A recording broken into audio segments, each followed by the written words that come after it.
Levi was once a soldier, hardened by countless battles in war. He suffered from severe PTSD, waking up every night to terrifying nightmares. 4 years after retiring, one day, Levi suddenly received a call from his unit. However, the person who met him wasn't a military officer, but a confident woman. Judging by the way the colonel treated her with the utmost respect, Levi guessed she must be a high-ranking operative. After confirming that Levi hadn't fallen into any bad habits, the woman hired him for a secret mission. Fast forward to a crisp September, Levi was flown to the mission location by helicopter. To ensure secrecy, he was injected with a sedative and remained unconscious throughout the flight, only waking up as they neared their destination. His phone, watch, ID, and other belongings were all confiscated and locked in an encrypted box. 3 minutes later, the helicopter reached the edge of a no-fly zone, and Levi successfully parachuted to the ground. He then had to trek through mountains and walk 38 kilometers before finally reaching the mission site. As he looked ahead, he saw the mountain path blocked by massive ravines, filled with thick smoke, and Levi couldn't help but wonder what kind of mission he was about to undertake. It wasn't long before a soldier enthusiastically approached Levi and led him to a massive watchtower, explaining that Levi would be taking over the shift here for the next year. The facility was equipped with solar power and a rainwater collection system, making it fully self-sufficient. Levi's job was to patrol the west side of the canyon every day and maintain the defensive weapons in place. The most important of these was a signal transmitter shaped like large ears, which could send false signals to satellites in the sky, ensuring the canyon remained undetected from the outside world. The soldier emphasized that if all the ears were to fail, it would trigger something called the stray dog plan. Levi, curious, asked what that was. The soldier shook his head, explaining that such information was passed down only through word of mouth by previous guardians. The canyon had been secretly guarded since the end of World War II when East and West leaders formed an alliance to protect it. Each side would send a representative to man the watchtowers on the eastern and western ends of the canyon. Levi looked at the canyon's defenses, suspended landmines and automated heavy artillery, and couldn't quite figure out what they were guarding against. The soldier didn't respond, instead tossing a grenade into the canyon below. A few seconds later, Levi could faintly hear the eerie sounds of growls echoing from deep within the canyon. The soldier continued to explain that no one knew exactly what kind of creatures lurked in the canyon. The original tower guards called them the Hollow Men. During the later stages of World War II, the Soviet Union sent 2,400 cavalrymen into the canyon, but none of them returned. After telling Levi all the rules, the soldier took his leave. When he finally waited for the helicopter to pick him up at the designated spot, he was filled with joy, thinking he was going home. But instead, he was met with a deadly barrage of gunfire. Not long after, the woman who had assigned him the mission received the report that the shift had ended. However, Levi was still unaware that he had walked right into a conspiracy. He began following the soldier's instructions, diligently checking the ears, system, and the various weapons, while regularly sending work reports to his superiors. One afternoon, after picking some vegetables from the garden, Levi heard the sound of a chainsaw coming from across the canyon. Looking through his binoculars, he saw that the guard stationed at the eastern tower was actually a beautiful woman. Her name was Dresa, and she was a longtime operative in Russia, capable of sniping anyone within a 3-kilometer range with deadly precision. Perhaps it was the loneliness that got to him. Every night, Levi would wake up from his sleep, subconsciously glancing at Dresa across the canyon. Dresa, too, had long noticed the quiet man on the other side who seemed to spend his time writing. Today happened to be her birthday, and with her carefree nature, Dresa decided to take the initiative and strike up a conversation. She wrote a few lines on a piece of paper, then fired a shot into the air to grab Levi's attention. This marked the beginning of their first real contact. Over time, they grew more familiar with each other. As they got more comfortable, they even began to play a game of long-range sniping. But just then, Dresa's expression suddenly froze. Through her binoculars, she saw what looked like shadows moving along the rock face. Levi followed her gesture and looked down, spotting a large group of eerie, human-like creatures approaching. As Levi opened fire, the floating mines along the guardrails were triggered. Though it was the first time either of them had seen the Hollow Men up close, both Levi and Dresa were seasoned warriors. Together, they managed to take down the creatures, wiping out the Hollow Men on the western cliff. Before Dresa could even catch her breath, she noticed movement beneath the platform. As she moved closer to investigate, a terrifying claw suddenly reached out. The Hollow Men had silently climbed up to the eastern tower. Dresa quickly fired several shots, taking them down, and Levi, seeing this from across the canyon, immediately opened fire as well. One of the creatures triggered the infrared alarm, causing the automated turrets to activate. The barrage of bullets created a deadly fire net across the canyon, effortlessly repelling the wave of hollow men. By the time the sky began to brighten, Dresa had treated her wounds. She wrote another line. "Best birthday ever." Levi gave a knowing smile, then began repairing the damaged guardrails, restocking bullets and mines. Just then, from the mist of the canyon, a drone appeared. Dresa couldn't tell if it was friend or foe. Before she could react, the drone shot into the sky, vanishing into the clouds. After last night's joint battle, the bond between Levi and Dresa grew stronger. They found new ways to entertain each other, and before they knew it, it was already December. After finishing her report to her superiors, Dresa received some sad news. Her father had passed away. She wrote on a piece of paper, "I'm very sad," looking at the desolate figure across the canyon. Levi felt a sharp sting in his heart, as if pierced by a needle. A bold idea suddenly flashed through his mind. He took the gunpowder out of a missile and tied a towing rope to its tail. Levi planned to climb to the opposite side of the canyon. Dresa, who saw this through the binoculars, was filled with surprise and tears. She rushed to the landing site, put out the flames, and quickly anchored the rope to a tree. Levi attached his carabiner and successfully climbed across the canyon. After 3 months of chatting online, the two were finally face to face. As with any normal encounter, they teased each other about their appearances, then shared a meal, easing away any last traces of awkwardness, and enjoyed a pleasant and charming evening together. Levi clapped his hands and got ready to leave. But as he slid down to the center of the valley, one of the hollow men triggered the hovering mines set around the west tower. The explosion sent shards of metal flying, and the towing rope was cut, causing Levi to fall straight into the canyon. Dresa, who witnessed the whole thing, was frantic. Without a second thought, she leaped into the smoke-filled abyss, opening her parachute mid-air. She landed in a raging river not long after, tumbling along the riverbed as her electric climbing tool fell out of her backpack. Fortunately, she wasn't badly hurt. She grabbed hold of a tree root and managed to climb to safety. Meanwhile, things weren't so lucky for Levi. He had ended up hanging upside down from a large tree, just regaining consciousness when a mutated insect charged at him.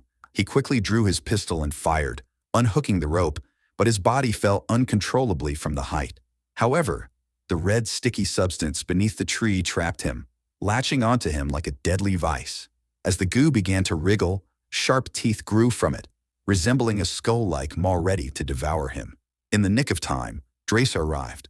With a burst of gunfire, she repelled the creature's claws, then used a knife to cut through the red slime. Levi was freed, and finally, he had a chance to take in his surroundings. The air was thick with mist. At that moment, a series of loud growls echoed from ahead, and 3 mutated cavalrymen charged at them. Their bodies, like their war horses, were covered in tough vines. But Levi and Dresa weren't amateurs.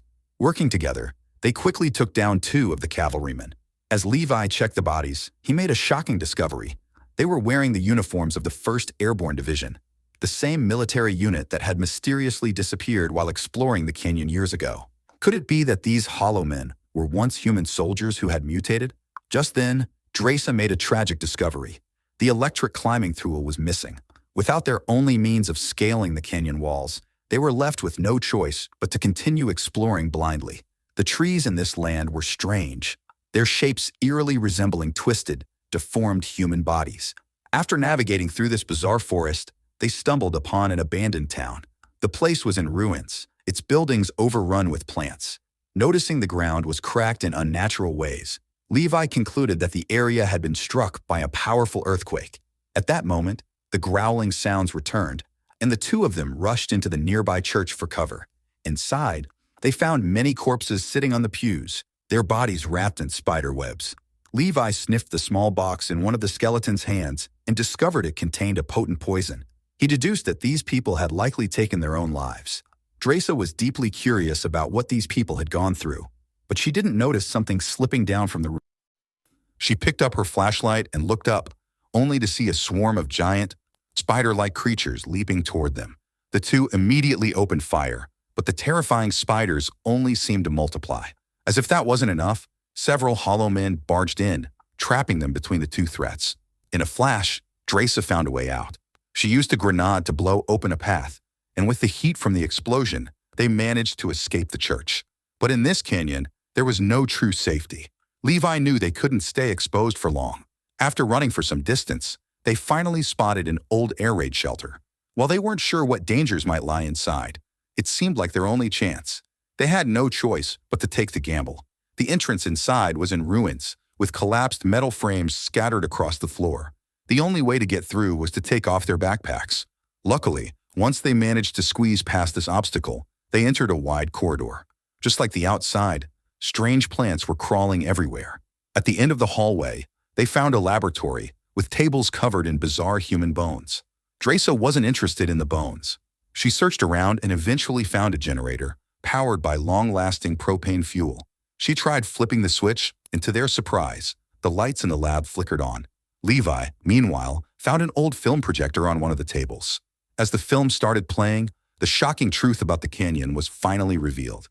During the final days of World War II, a mixed Eastern-Western scientific alliance had been ordered to conduct secret research on biochemical weapons that could surpass even nuclear arms. However, an 8.1 magnitude earthquake destroyed the facility, and the leaked biological toxins spread across the entire canyon. If humans were exposed to the virus for more than 5 hours, they would undergo genetic mutation within 5 days. However, Levi soon discovered even more terrifying clues nearby. There were computers in the lab that were dated to be produced after the year 2000, which meant that someone had been using this lab in recent years. On the screen of one of the computers was a black fox logo, which Levi immediately recognized as belonging to a military contractor. It turned out that they had been using drones to collect mixed genetic samples, aiming to create super soldiers. Levi realized that he wasn't on a military mission, but instead helping this unethical company protect the secrets of their lab. On the computer, there was a file named Stray Dog Plan. If the big ears on both sides of the canyon failed, the base would automatically trigger a bomb called Stray Dog. Levi noticed the blast radius was a massive 4.2 kilometers, enough to completely annihilate the entire canyon.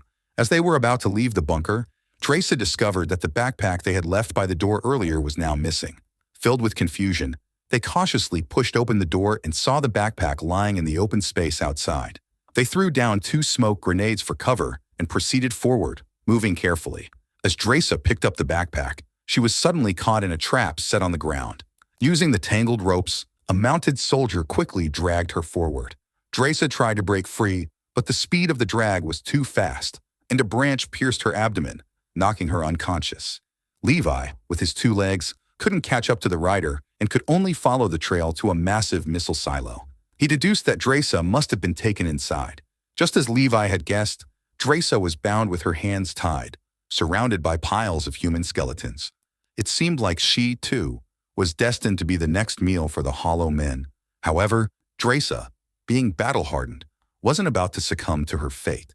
With a swift maneuver, she broke free and soon found herself locked in combat with the Hollow Men. Not long after, Levi arrived to provide backup, taking out the tree-like creature with a few shots. As he examined the body, he noticed a nameplate on the clothing. It bore the name of the original tower guard, the very same person who had given the creatures the name the Hollow Men. Levi finally realized that the previous tower guards might have been silenced by the Black Fox Corporation. The biological missiles in the silo had been damaged by the earthquake and were continuously releasing deadly toxins. No wonder the canyon had been shrouded in smoke for years. The workers inside the silo had it even worse. After years of exposure to the toxic gas, they had transformed into the nodes of massive vines. As Levi and Dresa made their way through, they noticed that the workers were still breathing in a rhythmic pattern. Dresa accidentally stepped on one of the vines, instantly waking up the dormant bio-creatures. Levi quickly drew his combat knife, but just as he was about to reach them, a tentacle wrapped around his leg. Dresa, in a panic, fired a grenade, and the entire vine was instantly engulfed in flames. The air was filled with the shrill screams, almost as if the bio-creatures were celebrating their newfound freedom. After escaping the missile silo, they were lucky enough to find an old Jeep in the nearby warehouse. The Jeep was equipped with a powerful winch, just like the electric climbing rope, and it could help them climb out of the king. Dresa, filled with joy, quickly started the Jeep and, with Levi's directions, sped toward the eastern wall. However, the Hollow Men army, hearing the commotion, followed them like a crazed mob. Under Dresa's cover, Levi secured the severed zip line to the winch, and with the push of a button, the Jeep slowly began to ascend, its powerful traction pulling it up the line. Before long, Levi noticed movement below. Turning around, he saw that the hollow men were also climbing up the rope after them. With no other choice, they had to resort to using cold weapons to defend themselves. Unfortunately, without the aid of firearms, they were barely able to hold their ground.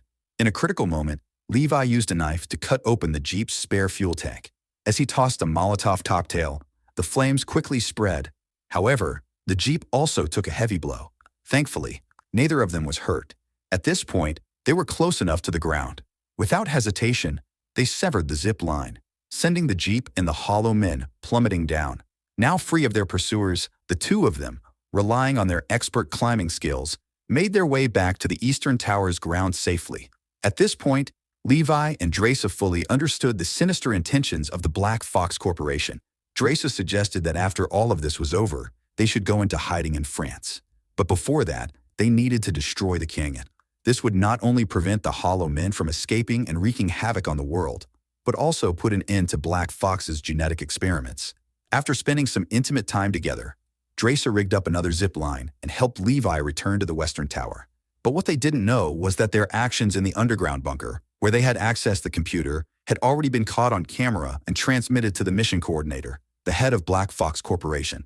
The next morning, Levi and Dresa were each installing bombs on the large ears on both sides of the canyon, planning to trigger the Stray Dog project by destroying them. But just as they finished placing the bombs, the coordinator arrived at the Western Tower with his men. Seeing this, Levi shouted, "Run!" and the two of them quickly dashed into the woods. The coordinator, having failed to find Levi inside the tower, guessed that they had fled and ordered drones to be deployed in pursuit.